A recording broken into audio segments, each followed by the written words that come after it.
This is an urgent alert to anyone eligible to vote. Whether you vote is a matter of public record. Your friends, your family, your boss, anyone can check and see if you voted this year. Who you vote for is private. Whether you vote is not, and will be on your record forever. Vote by mail, vote early in person, or on November 5th. Don't get caught skipping this important task. Paid for by Story Network Foundation. Kroger Delivery has one mission: to deliver the freshest food right to your door. That's why our drivers are pros. Our trucks are refrigerated. And when it comes to low prices, we always deliver. With $20 off your first order of $75 or more, there's no better time to get in on the action. Mission accomplished. Restrictions apply. See site for details. 1, 2, 3, 4.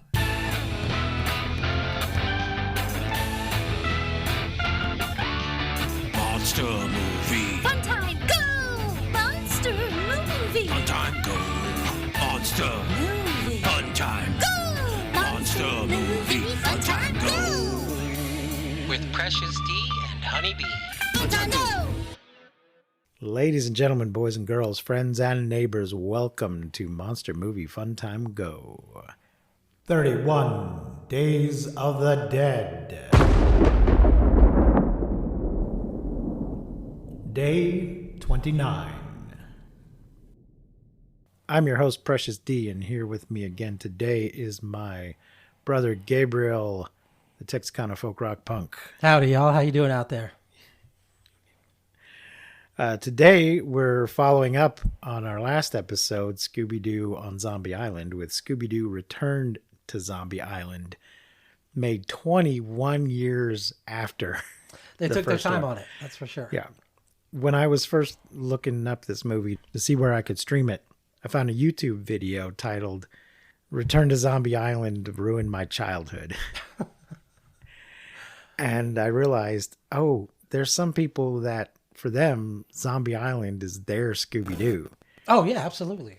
And so this... Well, what year was it made? 2008. Right, so that's now... 10, 20... That's now 16 years old?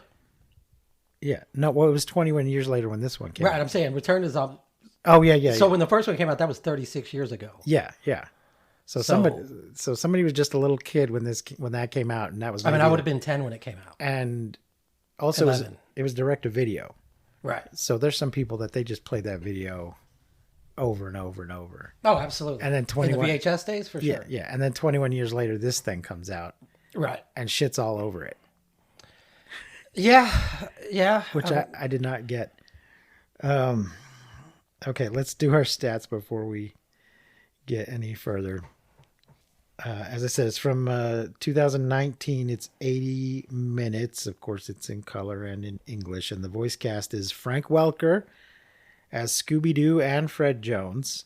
Frank has always been Fred. Mm-hmm. Almost always. And he took over Scooby-Doo when the original Scooby-Doo passed. Okay.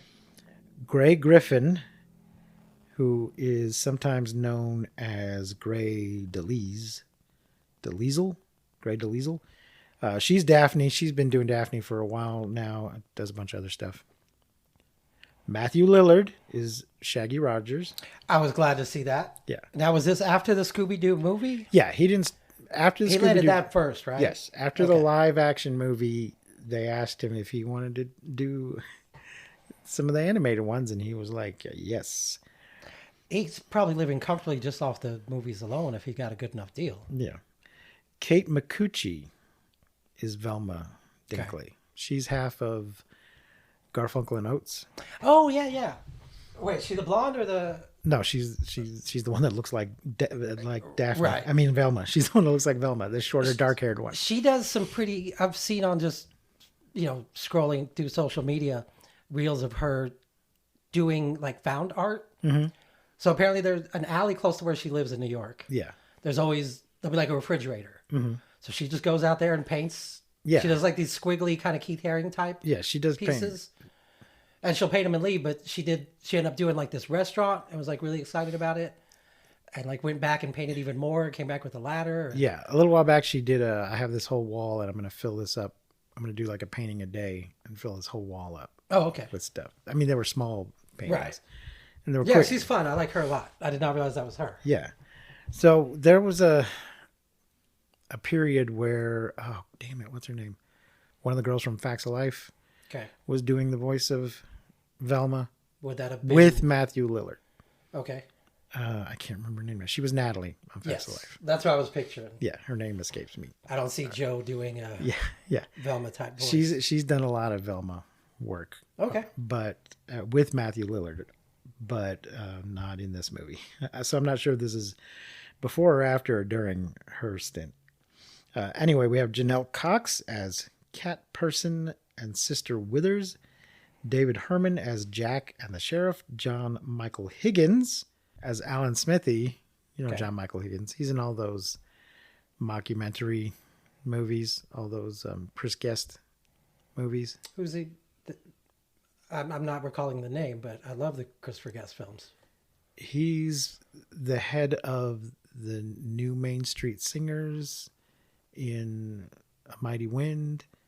He's I know that one least. a Of all dog. of them. He's one of the dog walkers in the dog one. Okay. Sort of taller, lanky fella. He's in one of the Blade movies. David B. Mitchell as driver and ferry captain. Cassandra Peterson as Elvira. I wondered that, and I forgot to check at the end credits, and then they were already gone. Yeah, but I don't was think- streaming it on my TV, and Yeah, I don't think there's any way to have Elvira not actually have Elvira. yeah, I was wondering, but it didn't really sound that much like her. Maybe just because it was animated, so Yeah. it threw me off. Right. Roger Rose as lead cat person and narrator, and Travis Willingham as Seaver. So this movie does a lot of retconning of the first one Okay. for no good reason that I can see. You mentioned something about her bookstore in the last one. Uh-huh. What you were upset about the fact she owns a bookstore. They didn't address it or something? No. Well, in this one they said so Daphne had her own TV show. They were grown up in the first Right. one. They were all at least in their early 20s, possibly older. And in this one, they say some things to explicitly state that they are still in school and were in school when this happened. Okay. They've de-aged them Right. because they say that Daphne, when they're shown a flashback to her being interviewed on television, they say that she was doing an internship at a TV station Okay. rather than during the summer. Well, I mean, they didn't want to make them 21 years old, 38-year-old. Right, but they 40-year-old. went back and changed that one to we've grown up and moved on with our lives to we were kids. We're kids now and we were kids then when this Gotcha. happened. Right. And I don't know if they mentioned the bookstore, but if they did, No, then she would. you had mentioned it last time, so I was Yeah. paying attention and listening for the books. Oh no, I was. Yeah, if they had mentioned it, they would have just said she was working at a bookstore rather than owning a bookstore. I just figured, bookstores have taken a really bad hit in the last decade or two. Maybe that's and what that she would have sold the bookstore before they sold the van, because the van was their last connection to their youth. Yeah. Why are they selling the van? Because they just. I think they were Money. just broke and they were out of Broke? money. Yeah. They'd run out of cases to solve. Yeah. Because then in the diner, other people are talking about these cases they've heard. Mm-hmm. And that's when Scooby and Shaggy are like, nope, no more cases. But then Velma keeps talking about her podcast that has all these unsolved cases. Yeah. It's like, well, then go solve one of those if you're out of cases. Right. That didn't... Well, Shaggy's Make a just lot of tired sense. of being chased around and traumatized all the time. Yeah, I get it. Why and they've always kind of been lazy and terribly frightened the entire time anyway. Yeah. They did make the joke about, Fred said to him, you've often been the bait. Sorry about that, kind of, Yeah. implying. Yeah. So yeah, Scooby and Shaggy are definitely tired of the whole shtick. Yeah. So in this one, the other thing they do is in Zombie Island, they decided the supernatural is real. Right. And then in this one, they try to undo that. And Yes, but did you, at the end, we see that one lone cat people They person. they tried to have it that both ways. They did. Yeah. I didn't see the point in that. Yeah. So I was annoyed at them bringing the supernatural into it to begin with. But once you've done that, then just commit to it. Right. And don't try to undo it 21 years later. Sure. If you're going to return to Zombie Island, I want to see some zombies. Yeah. I don't get why they did it in this way. Mm-hmm. It was the first direct-to-video movie. It was a big hit. So I can see why you'd want to do it again and get in all the nostalgia. But then to try to undo everything. It seemed like there was a lot of slapdashery going on when it came to writing the script. Yeah. Of just, because they wanted to do we're going to unmask the monsters. For, I guess, should we give a plot summary? Yeah, sure. They're tricked into getting to the island by Elvira because this filmmaker wants to capture like a almost Blair Witch Project type film. Yeah. So they had seen Velma's podcast, knew that they were people, it was the Scooby Gang, and they were like, okay, if I can get them acting naturally. So then they hire these actors and actresses who look just like the cat people from the first one. Yeah. They dress up as zombies, and then they get demasked. Yeah. But then there's the cat people that the director didn't cast, right, who were just the locals who are still trying to capture this gold. Yeah. That's never been found. Right. But then the cats who have some sort of spiritual connection dig it up for them at the end. So it's a double whammy of people who aren't even really villains. They're not hurting anyone. Right. I mean, I guess they're trying to destroy this movie. But they're still doing the typical, let's dress up as a thing to scare everybody away. Right. So we can find whatever it is we want to find. I mean, at that point, just go threaten them. Yeah. With a baseball bat and be done with it. Right. Right. So this is another one where I'm like, who is this movie for? Right. They're just, because the director's name is Alan Smithy. Okay. Which is a very inside joke. In the Directors Guild, if you want to take your name off a movie, right. Okay. the name you're allowed to use instead of your name is Alan Smithy. Right. So if you look him up on IMDb, he has a page. There's a big long list of bad movies that, and not all of them are bad. Sometimes there's other reasons why you're just mad at the producer or something. You just don't want your name on the movie. But do you remember who did it first? Do they know who did it first? I'm not sure. Someone somewhere researched that. I'm sure Wikipedia knows. There's a new podcast. Watch all the Alan Smithy films and talk about why the director.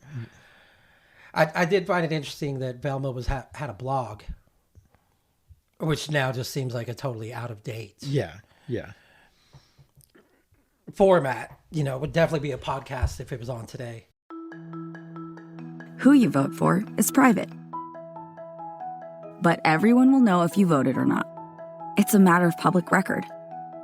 And when this election is decided by a handful of votes in your neighborhood, you don't want your friends and family to know you let them down. Voting is easy. Make a plan to vote by mail, vote early in person, or on November 5th. Make sure people know you did your civic duty. Paid for by Story Network Foundation. Future you faces some big expectations. Work out more, go to bed earlier, and most importantly, make smart money decisions. Thankfully, today you has Bank of America. One place with tools and guidance to help balance tasks from budgeting to saving. So you can just be you with big plans. Do more with a bank that asks, what would you like the power to do? Explore our tips and more at bankofamerica.com/futureyou.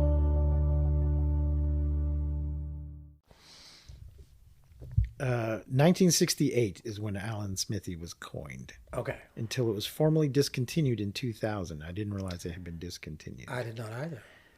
Sole pseudonym used by members of the Directors Guild when directors dissatisfied with the final product proved to the satisfaction of the guild panel that they had not been able to exercise creative control over a film.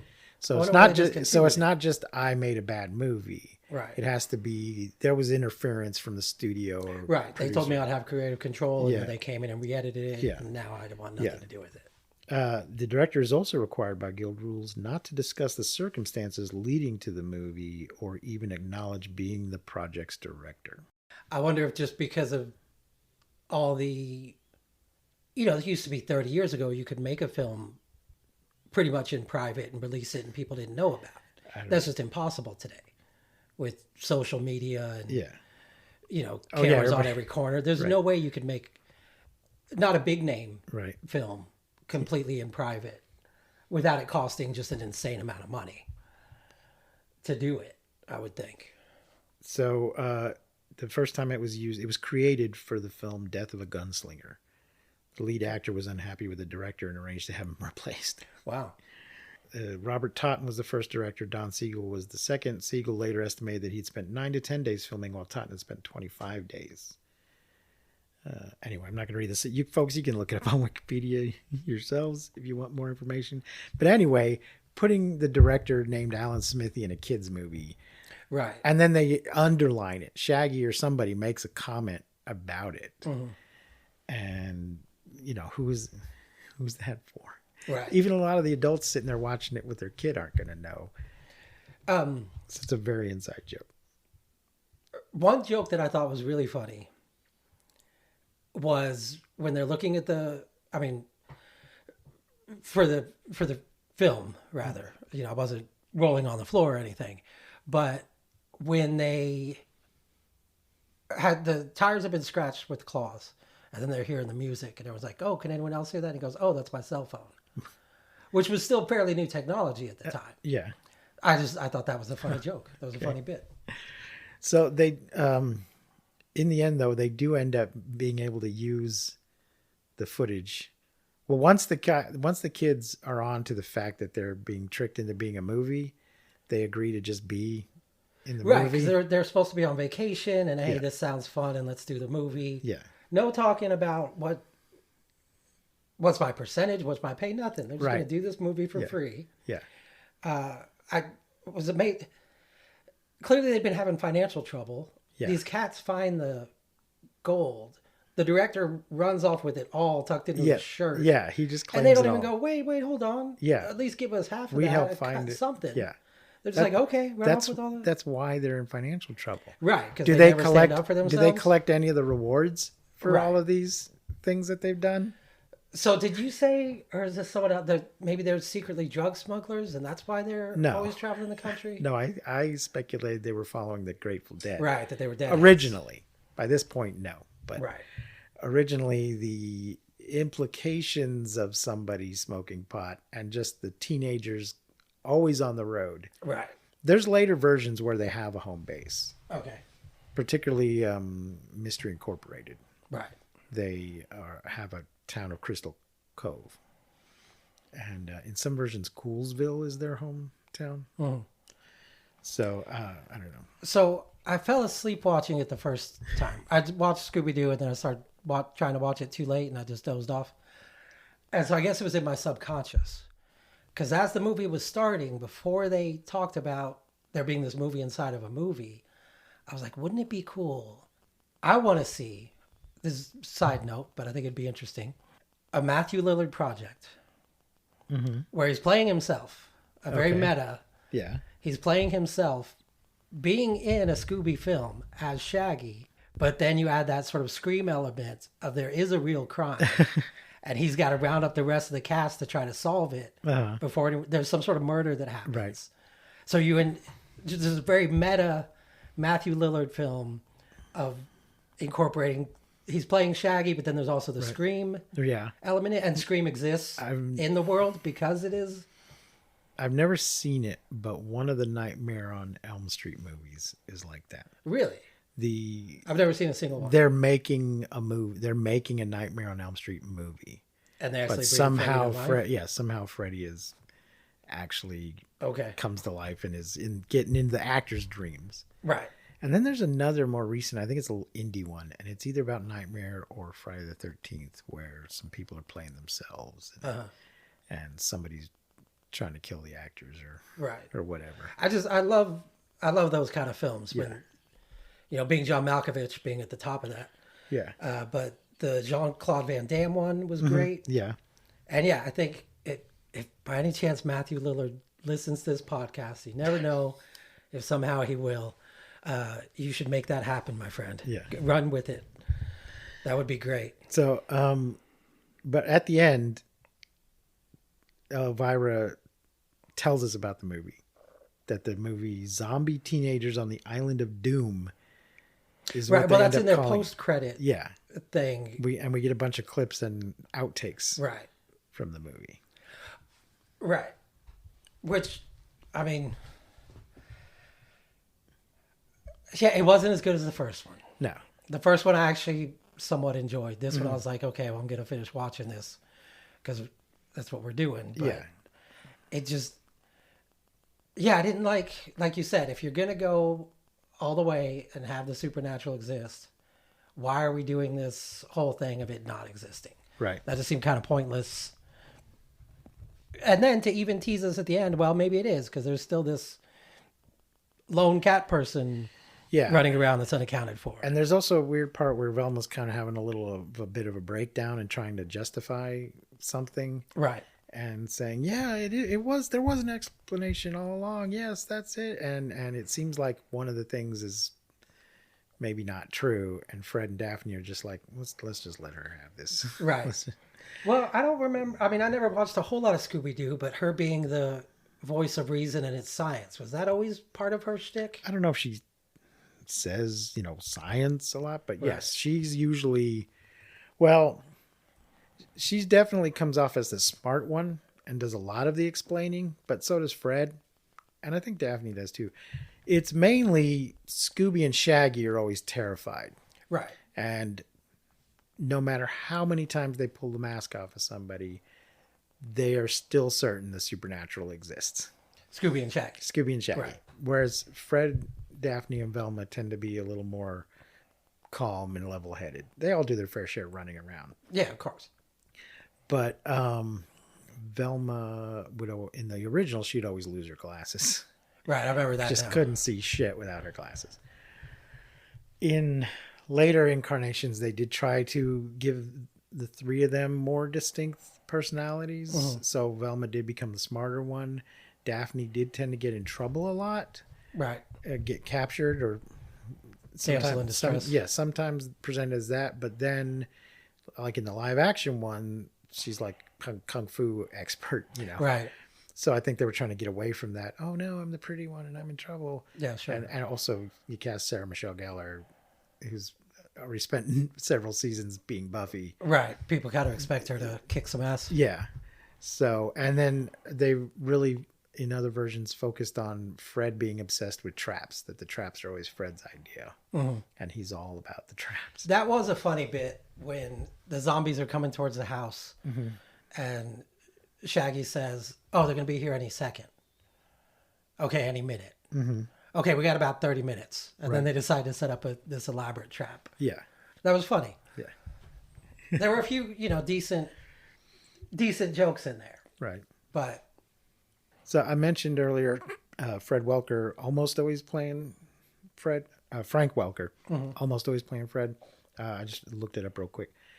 The only time I'm aware of that he's not Fred is in that recent movie Scoob.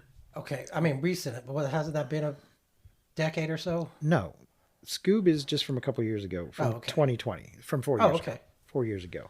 It was it was like a theatrical release, computer animated, and they had a lot of Hollywood names. So Will Forte is Shaggy, and What? yeah, Zac Efron is They Fred. ditched the Lillard. What is it? Matthew Lillard? Yeah, They ditched him for Will Forte? yeah. I that bothers me. And he was very loyal to that company. yeah, well, he's still, I think there's been things since then. He's still doing it. But Mark Wahlberg's in it.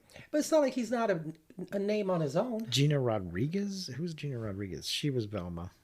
She's and Zac Efron is Fred. Okay. But Frank Welker is still doing the voice of Scooby in that one. So yeah, of all the people that were doing the regular voices at that time, Frank's the only one that was involved in that movie. Right. The rest of them are like, no, you can sit this one out because this is going to be a big theatrical movie with, so we need big names.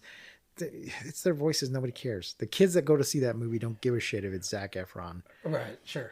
Or Frank Welker. So, but that's what they decided to do.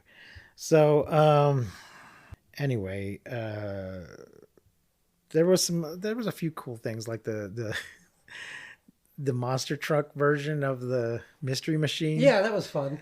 And just Fred being so sad about having to sell his van. Right. And thinking it had come back. It was not at all the same van, but in his mind, right, sure, his van had come back for him when the monster truck comes to rescue him. The stunt guy is driving that. I mean, it's always cool to see a monster truck jumping over something. Yeah. Even if it is a cartoon. Yeah. But on the whole, this wasn't great.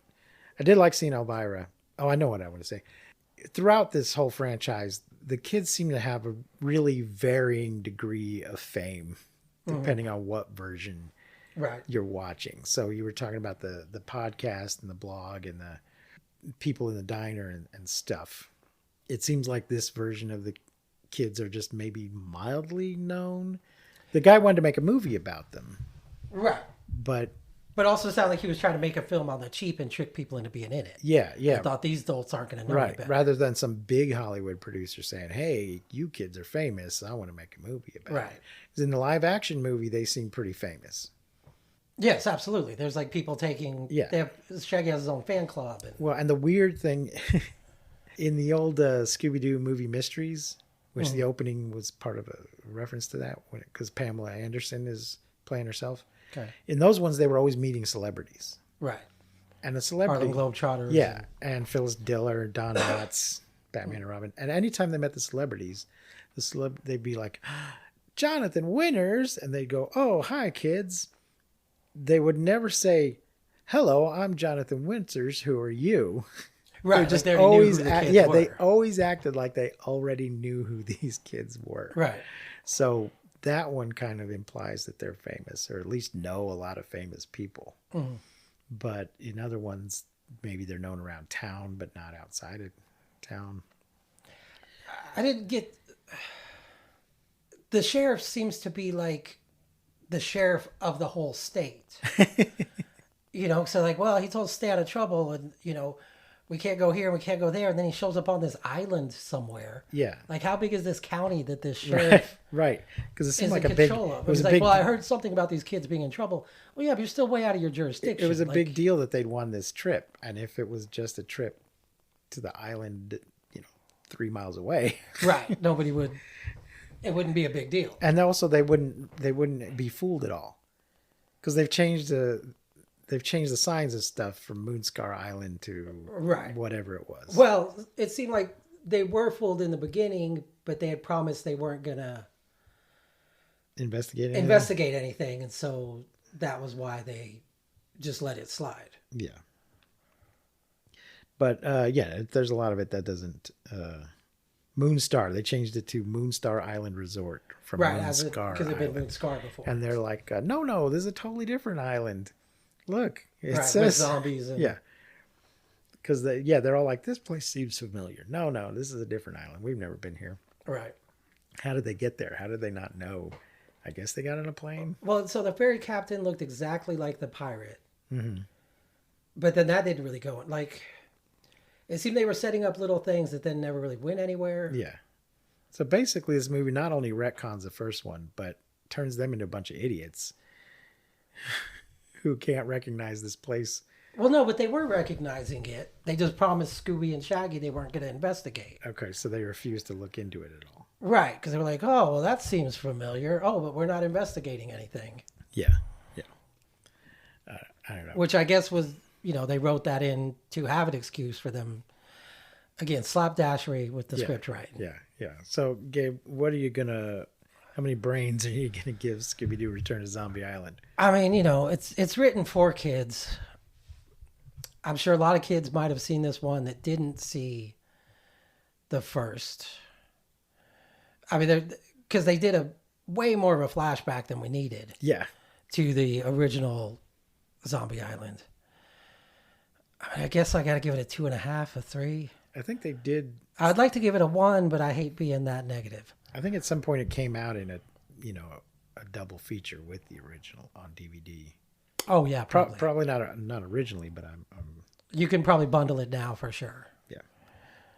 So you're saying 2 or 3? 2.5. 2.5. I'll give it a 2.5. Yeah, I'm gonna give it a 2. I didn't like it.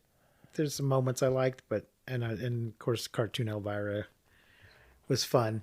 Right. And I think that was also just part of the, the idea of having famous guest stars on Scooby-Doo. Oh, right. I wasn't even thinking of it that way. Yeah. But on the whole, just why, Right. I mean, if I was ever going to say, okay, I want to put on a kid's cartoon, it's not a musical, I would pick, to just have on in the background, I would pick Zombie Island before Return to Zombie Island for sure. Yeah, I don't understand. I doubt I'll ever watch either of them again, but you never know. I'd really like to corner somebody. There's 3 directors listed here. And 1 writer, which is weird. Well, you would have the voice director maybe. Yeah. And then the director in charge of the animation. And then maybe one that's in cahoots above both of them. I don't know. Usually, I mean, there is a voice director, and in these things, there's usually somebody listed as director and somebody as voice director. Right.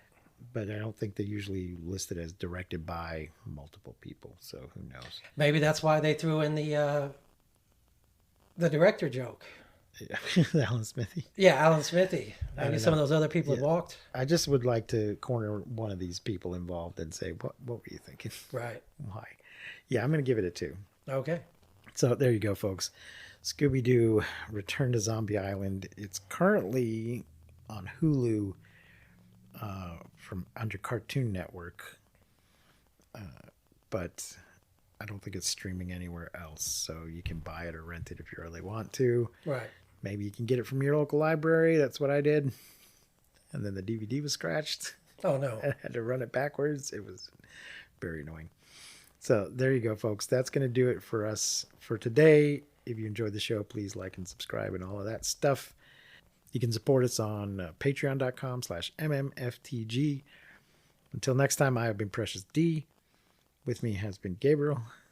Good night. Happy Halloween to all of y'all. Be safe. Remember to keep calm and take shelter in basements. Please don't misuse science. We won't see you, but you will hear us next time on Monster Movie Funtime Go. You've been listening to Monster Movie Funtime Go. If you enjoyed the show, please consider rating and reviewing us on your podcasting platform of choice. You can leave us a message and find links to all our things at mmftg.com.